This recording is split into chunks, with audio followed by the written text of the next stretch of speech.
Salam alaikum wa rahmatullahi wa barakatuh.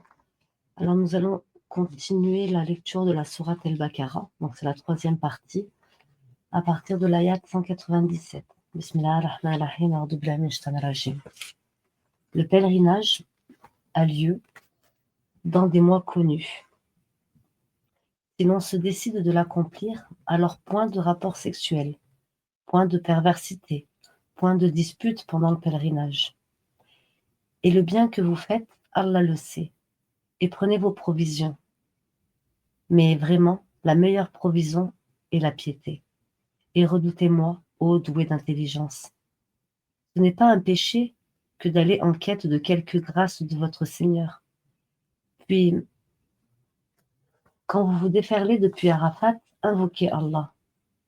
À Almas, à Ram, et invoquez-le, comme il nous a montré la bonne voie. Quoiqu'auparavant, vous étiez du nombre des égarés. Ensuite, déferlez par où les gens déferlent, et demandez pardon à Allah, car Allah est pardonneur et miséricordieux. Et quand vous aurez achevé vos rites, alors invoquez Allah, comme vous invoquez vos pères, et plus ardemment encore. Mais il est des gens qui disent seulement « Seigneur, accorde-nous le bien d'ici-bas ». Pour cela, nulle part dans l'au-delà. Et il est des gens qui disent « Seigneur, accorde-nous belle part ici-bas, et belle part aussi dans l'au-delà, et protège-nous du châtiment du feu ». Ceux-là auront une part de ce qu'ils auront acquis, et Allah est prompt à faire rendre compte. Pardon. Et invoquer Allah pendant un nombre de jours déterminé. Ensuite, il n'y a pas de péché pour qui se comporte en piété. À partir, au bout de 2 jours, à s'attarder non plus. Et craignez Allah, et sachez que c'est vers lui que vous serez rassemblés. Il y a parmi les gens celui dont la parole sur la vie présente te plaît, et qui prend Allah à témoin de ceux qu'il a dans le cœur, tandis que c'est le plus grand acharneur et disputeur. Dès qu'il tourne le dos, il parcourt la terre pour y semer le désordre et saccager culture et bétail. Et Allah n'aime pas le désordre. Et quand on lui dit « Redoute Allah », l'orgueil criminel s'empare de lui. L'enfer lui suffira. Et quel mauvais lit, certes. Et il y a parmi les gens qui se sacrifient pour la recherche et l'agrément d'Allah. Et Allah est compatissant envers ses serviteurs. Ô les croyants, entrez en plein dans l'islam, et ne suivez pas les pas du diable, car il est certes pour vous un ennemi déclaré. Puis, si vous bronchez, après que les épreuves vous soient venues, sachez qu'Allah est puissant et sage. Qu'attendons-ils, sinon qu'Allah leur vienne à l'ombre des nuées, de même que les anges, et que leur sort ne soit réglé. Et c'est à Allah que toute chose est ramenée. Demande aux enfants d'Israël combien de miracles évidents nous leur avons apportés. Or, quiconque altère le bienfait d'Allah, après qu'il lui soit parvenu, alors Allah vraiment est dur en punition. Il a enjolivé la vie présente à ceux qui ne croient pas, et il se moque de ceux qui croient. Mais les pieux seront au-dessus d'eux au jour de la résurrection, et Allah accorde ses bienfaits à qui il veut sans compter. Les gens formaient à l'origine une seule communauté croyante. Puis après leur divergence, Allah envoya des prophètes comme annonciateurs et avertisseurs, et il fait descendre avec eux le livre contenant la vérité, pour régler parmi les gens leurs divergences.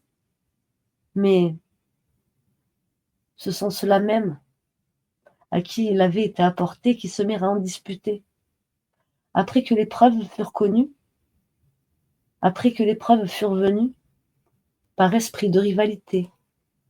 Puis Allah, de par sa grâce, guida ceux qui crurent vers cette vérité vers laquelle les autres disputaient. Et Allah guide qui il veut vers le chemin droit. Pensez-vous entrer au paradis alors que vous n'avez pas encore subi des épreuves semblables à celles qui subissent ceux qui vécurent avant vous?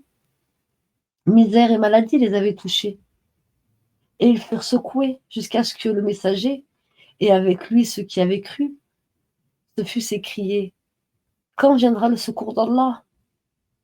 Quoi? Le secours d'Allah est sûrement proche. Il t'interroge: Qu'est-ce qu'on doit dépenser?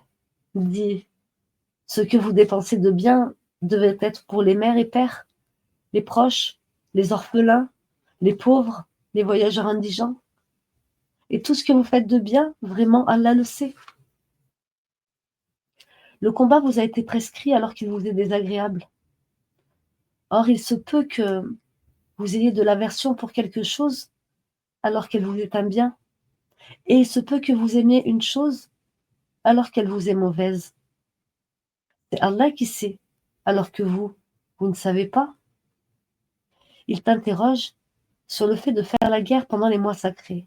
Dis: y combattre est un péché grave, mais plus grave encore auprès d'Allah est de faire obstacle au sentier d'Allah, d'être impie envers celui-ci et la mosquée sacrée, et d'expulser de là ses habitants. L'association est plus grave que le meurtre. Or, ils ne cesseront jamais de vous combattre jusqu'à, s'ils peuvent, vous détourner de votre religion. Et ceux qui parmi vous abjureront leur religion et mourront infidèles, vaines seront pour eux leurs actions dans la vie immédiate et dans la vie future. Voilà les gens du feu. Ils y demeureront éternellement. Certes, ceux qui ont cru, émigré et lutté dans le sentier d'Allah, cela espère la miséricorde d'Allah, et Allah est parfaitement pardonneur et miséricordieux.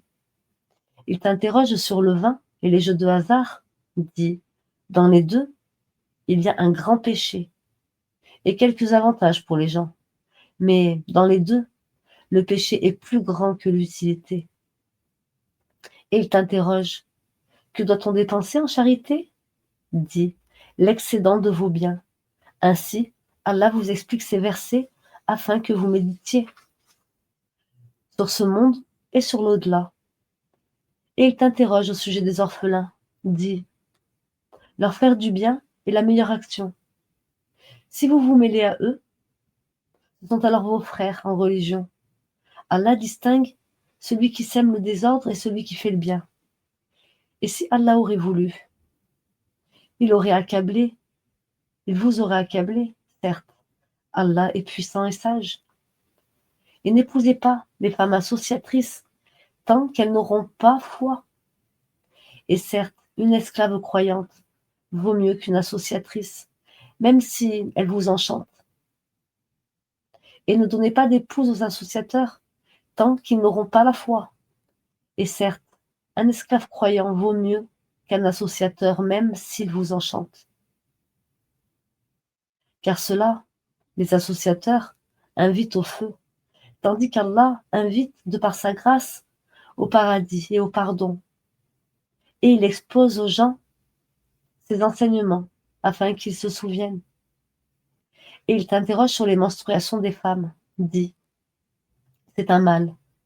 Éloignez-vous donc des femmes pendant leur menstrue, et ne les approchez que quand elles sont pures.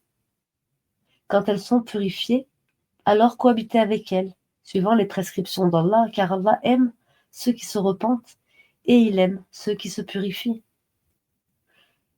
Vos épouses sont pour vous un champ de labour. Allez à votre champ comme et quand vous le voulez, et œuvrez pour vous-même à l'avance. Craignez Allah et sachez que vous le rencontrerez, et faites gracieuse annonce aux croyants.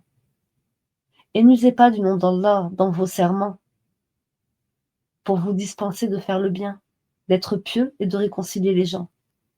Et Allah est audient et omniscient. Ce n'est pas pour les expressions gratuites dans vos serments qu'Allah vous saisit. Il vous saisit pour ce que vos cœurs ont acquis. Et Allah est pardonneur et patient. Pour ceux qui font le serment de se priver de leur femme, il y a un délai d'attente de 4 mois. Et s'ils reviennent de leur serment, celui-ci sera annulé, car Allah est certes pardonneur et miséricordieux.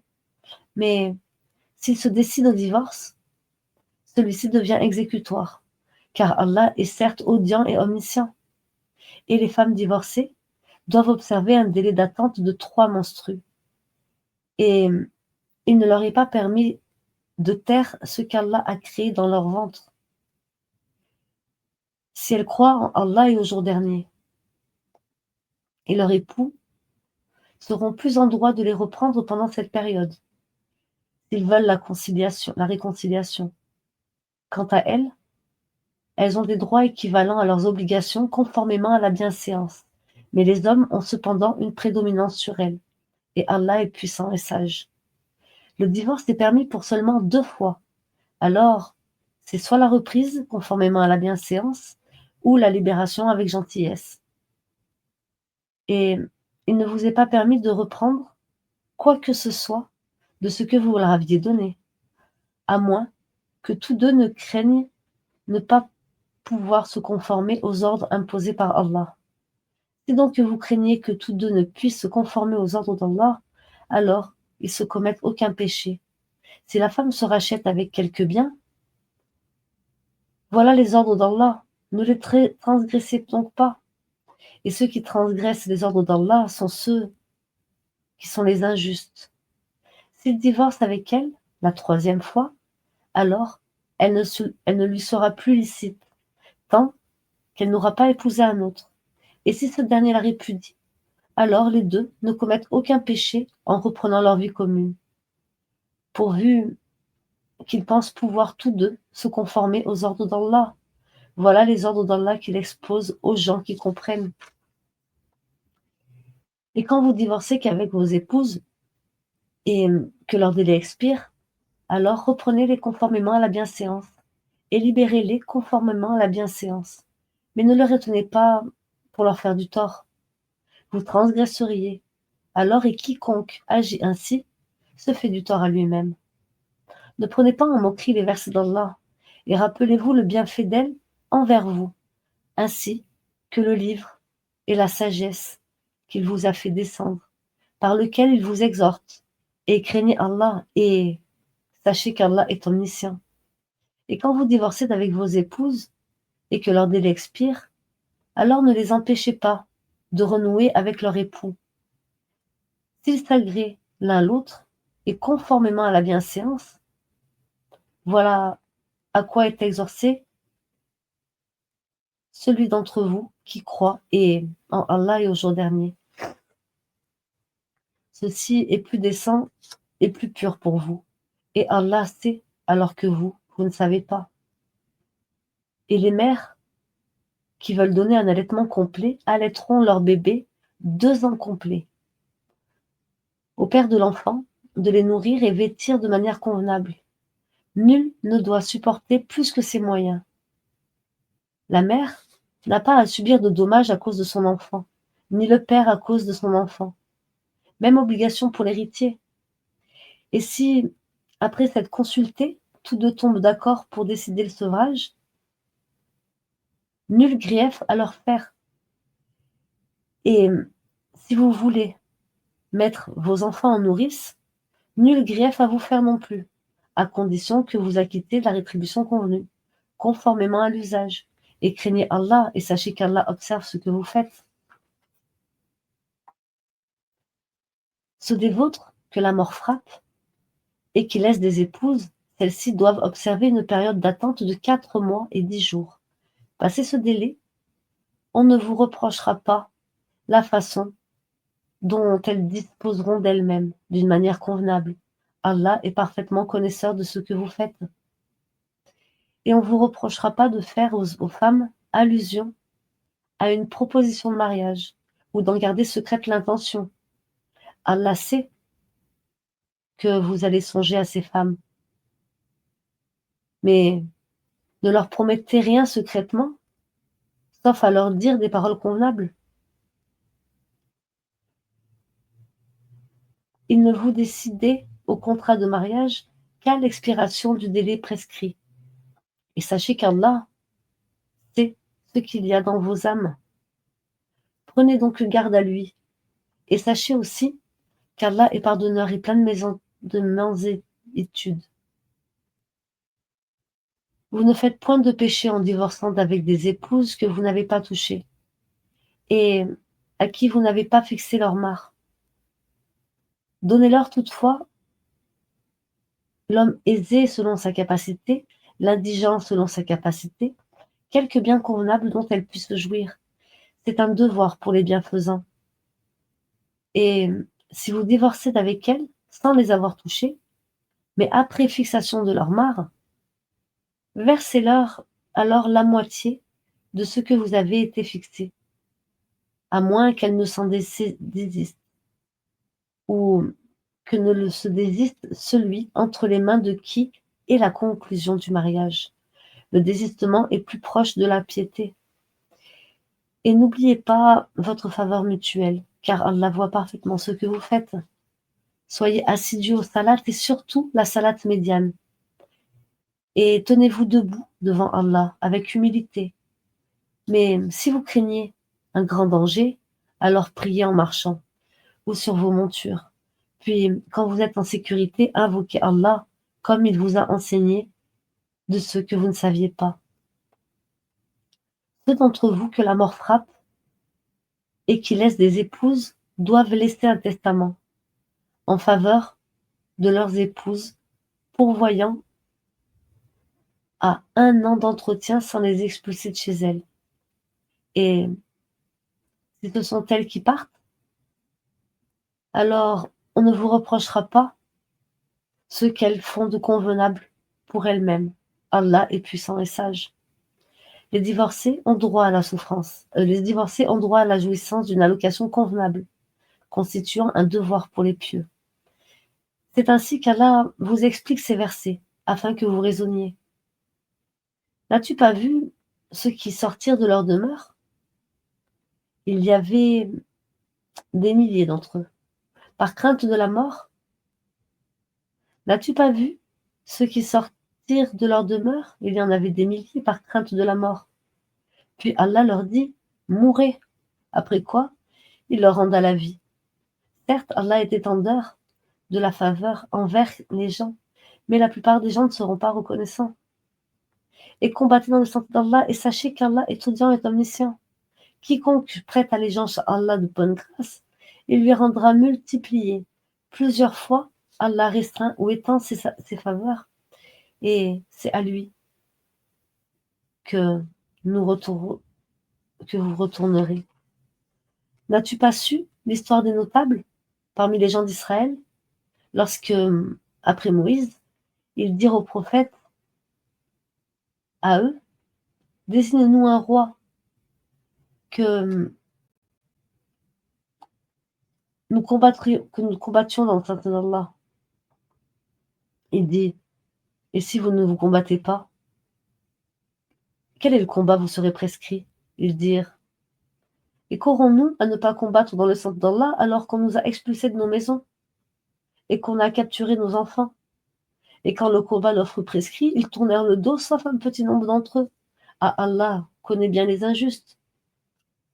Et leur prophète leur dit, voici qu'Allah vous a envoyé Talut pour roi. Ils dirent, comment régnerait-il parmi nous? Nous avons plus de droits que lui à la loyauté. On ne lui a même pas prodigué beaucoup de richesses. Il dit, Allah vraiment l'a élu sur vous et a accru sa part quant au savoir et à la confusion physique, à la condition physique. Et Allah alloue son pouvoir à qui il veut. Allah a la grâce immense et il est omniscient. Et leur prophète leur dit, le signe de son investiture sera que le grand coffre va vous venir. Alors, objet de quiétude inspiré par votre Seigneur, en contenant les répliques de ce que laissèrent la famille de Moïse, d'Abraham et d'Aaron, il n'y a pas Abraham, ce que laissèrent la famille de Moïse et la famille d'Aaron, les anges porteront, mais voilà bien là un signe pour vous, si vous êtes croyants. Puis, Au moment de partir avec les troupes, Talut dit: Voici Allah, ne vous éprouvez par une rivière quiconque. Allah va vous éprouver par une rivière quiconque. Boira ne sera plus des miens, et quiconque n'y goûtera pas sera des miens. Passe par celui qui épuisera d'un coup les 2 creux de sa main. Ils en burent, sauf un petit nombre d'entre eux. Puis, lorsqu'ils eurent traversé, lui et ceux des croyants qui l'accompagnaient dirent: Nous voilà sans force aujourd'hui contre Allah.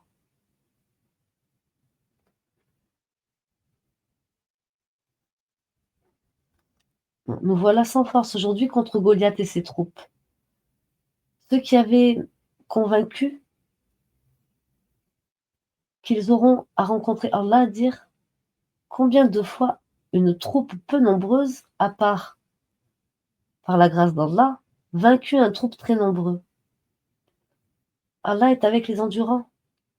Et quand ils affrontèrent Goliath et ses troupes, ils dirent: Seigneur, déverse-nous sur nous l'endurance, affermis nos pas et donne-nous la victoire sur ce peuple infidèle. Ils se mirent en déroute par la grâce d'Allah et David tua Goliath. Et Allah lui donna la royauté et la sagesse, et lui enseigna ce qu'il voulut. Et si Allah ne neutralisait pas une partie des gens par une autre, la terre serait certainement corrompue. Mais Allah est détenteur de la faveur et pour les comptes. Voilà les versets d'Allah que nous te récitons avec la vérité et que tu es parmi les envoyés. Oh, parmi les messagers, nous avons favorisé certains par rapport à d'autres. Il en est à Moïse à parler. Et il a révélé d'autres en grade. À Jésus, fils de Marie, nous avons accordé des faveurs. Nous avons apporté et fructifié par le nom de Jésus-Christ, à qui elle s'allie avant vous, que les gens œuvrent, que les gens œuvrent. Après eux, ils ne seront certes pas secourus, après que la preuve leur est venant, quand... Ah, je vais m'arrêter là, à la sourate 253. Parmi les messagers, nous avons favorisé certains par rapport à d'autres. Il y en a à qui Allah a parlé, et il en a élevé d'autres en grade. Et Jésus, fils de Marie, nous lui avons apporté l'épreuve et l'avons fortifié par le Saint-Esprit. Et si Allah avait voulu, les gens qui vinrent après eux ne se seraient pas entretués après que leurs preuves furent venues, mais ils se sont opposés. Les uns restèrent croyants, les autres furent infidèles. Si Allah avait voulu, ils ne se seraient pas entretués, mais Allah fait ce qu'il veut. Ô les croyants, dépensez de ceux que nous avons attribués, avant que ne vienne le jour où il n'y aura ni rançon, ni amitié, ni intercession. Et ce sont les mécréants qui sont les injustes. Allah, point de divinité à part lui, le vivant, celui qui subsiste à lui-même, El Qayoum, ni somnolence ni sommeil ne le saisissent. À lui appartient tout ce qui est dans les cieux et sur la terre. Qui peut intercéder auprès de lui sans sa permission? Il connaît leur passé et leur futur, et de sa science, il n'embrasse que ce qu'il veut. Son trône, Kursi, déborde les cieux et la terre, dont la garde ne lui coûte aucune peine, et il est le Très-Haut, le Très-Grand. Nulle contrainte en religion, car le bon chemin, c'est distinguer de l'égarement. Donc, quiconque mécroit aux rebelles, tandis qu'il croit en Allah, saisit l'anse la plus solide, qui ne peut se briser, et Allah est audient et omniscient. Nulle contrainte en religion, car le bon chemin, c'est distinguer de l'égarement. Donc, quiconque mécroit aux rebelles, tandis qu'il croit en Allah, saisit l'anse la plus solide, qui ne peut se briser, et Allah est audient et omniscient. Allah est le défenseur de ceux qui ont la foi. Il fait sortir des ténèbres à la lumière. Quant à ceux qui ne croient pas, ils ont pour défenseurs les taguts, qui les font sortir de la lumière aux ténèbres. Voilà les gens du feu où ils demeureront éternellement. N'as-tu pas su l'histoire de celui qui, parce qu'Allah l'avait fait roi, argumenta contre Abraham au sujet de son Seigneur? Abraham ayant dit: j'ai pour Seigneur celui qui donne la vie et la mort. Moi aussi, dit l'autre, je donne la mort et la vie. Enfin, je donne la vie et la mort. Alors, dit Abraham, puisqu'Allah fait venir le soleil du levant, fais-le donc venir du couchant. Le mécréant resta alors confondu.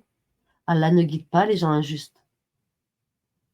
Ou comme celui qui passait par un village désert et dévasté, comment Allah va-t-il redonner la vie à celui-ci après sa mort, dit-il. Allah donc le fit mourir et le garda ainsi pendant 100 ans. Puis il le ressuscita en disant: combien de temps as-tu demeuré ici? Ainsi, je suis resté un jour, dit l'autre, ou une partie d'une journée. Non, dit Allah, tu es resté 100 ans. Regarde donc ta nourriture et ta boisson. Rien ne s'est gâté, mais regarde ton âne. Et pour faire de toi un singe pour les gens, et regarde ces os, comment nous les avons assemblés, et les revêtons de chair. Et devant l'évidence, il dit: je sais qu'Allah est omnipotent. Et quand Abraham dit: Seigneur, montre-moi comment tu ressuscites les morts, Allah dit: ne crois-tu pas encore? Si, dit Abraham, mais que mon cœur soit rassuré. Prends donc, dit Allah, 4 oiseaux, apprivoise-les et coupe-les, puis sur des monts séparés, mets-en un fragment, ensuite appelle-les. Ils viendront à toi en toute hâte, et sache qu'Allah est puissant et sage. Ceux qui dépensent leurs biens dans le sentier d'Allah ressemblent à un grain, d'où naissent 7 épis, à 100 grains l'épi, car Allah multiplie la récompense à qui il veut, et la grâce d'Allah est immense, et il est omniscient. Ceux qui dépensent leurs biens dans le sentier d'Allah, sans faire suivre leur largesse ni d'un rappel, ni d'un tort, auront leur récompense auprès de leur Seigneur. Nulle crainte pour eux, ils ne seront point affligés. Une parole agréable et un pardon valent mieux qu'une aumône suivie d'un tort. Allah n'a besoin de rien, il est indulgent. Ô les croyants, n'annulez pas vos aumônes par un rappel ou un tort. Comme celui qui dépense son bien par ostentation devant les gens sans croire en Allah et au jour dernier. Il ressemble à un rocher recouvert de terre qu'une averse l'atteigne, qu'elle le laisse dénué. De pareils hommes ne tireront aucun profit de leurs actes, et Allah ne guide pas les gens mécréants. Et ceux qui dépensent leurs biens cherchant l'agrément d'Allah, eh bien, rassurés de sa récompense, ils ressemblent à un jardin sur une colline. Qu'une averse l'atteigne, il double ses fruits. Au défaut d'une averse qui l'atteint, c'est la rosée. Et Allah voit parfaitement ce que vous faites.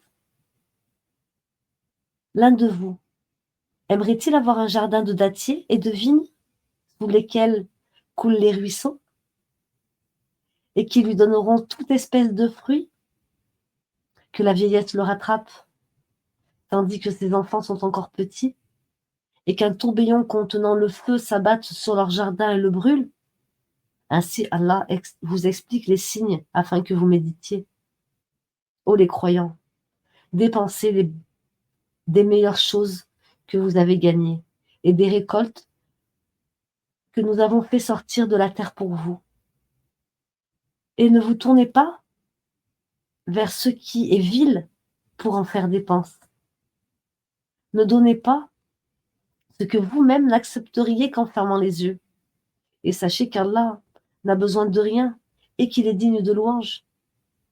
Le diable vous fait craindre l'indigence et vous commande des actions honteuses, tandis qu'Allah vous promet pardon et faveur venant de lui. La grâce d'Allah est immense et il est omniscient. Il donne la sagesse à qui il veut. Et celui à qui la sagesse est donnée, vraiment, c'est un bien immense qui lui est donné. Mais les doués d'intelligence seulement s'en souviennent.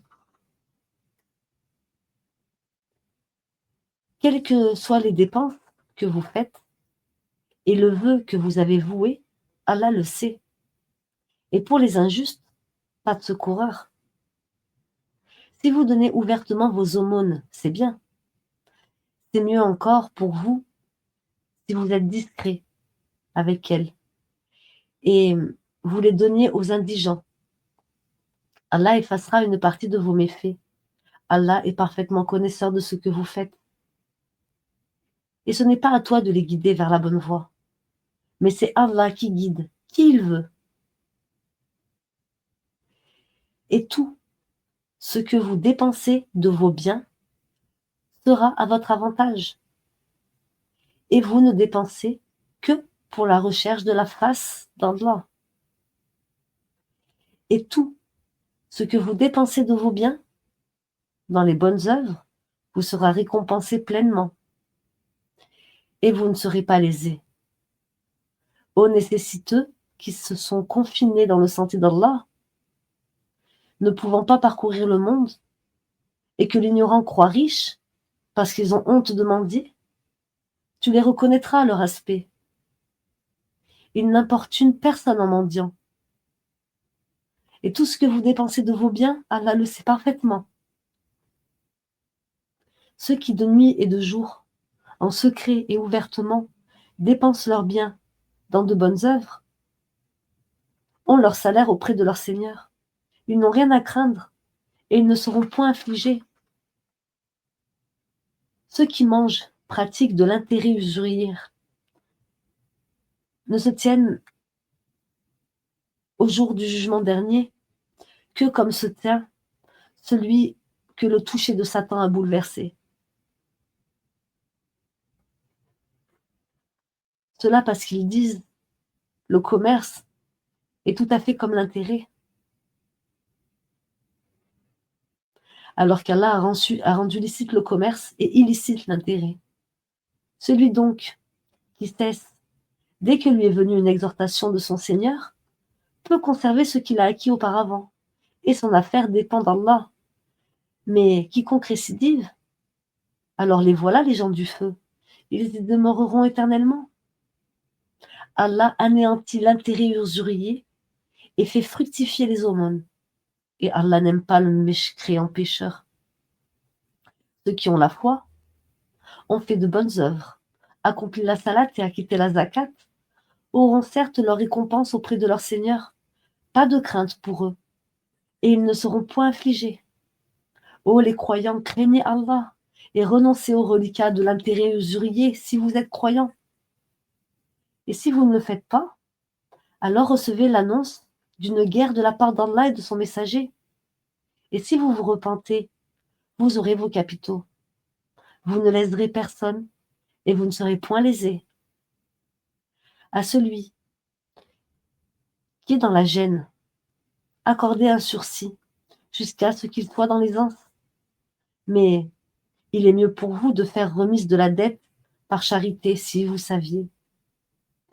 Et craignez le jour où vous serez ramenés vers Allah. Alors chaque âme sera pleinement rétribuée de ce qu'elle aura acquis. Et ils ne seront point lésés. Ô les croyants, quand vous contractez une dette à échéance déterminée, mettez-la en écrit, et qu'un scribe l'écrive. Entre vous, en toute justice, un scribe n'a pas à refuser d'écrire selon ce qu'Allah lui a enseigné.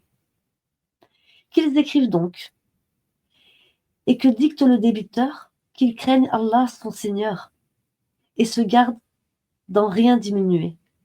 Si le débiteur est gaspilleur ou faible, ou incapable de dicter lui-même, que son représentant dicte alors en toute justice.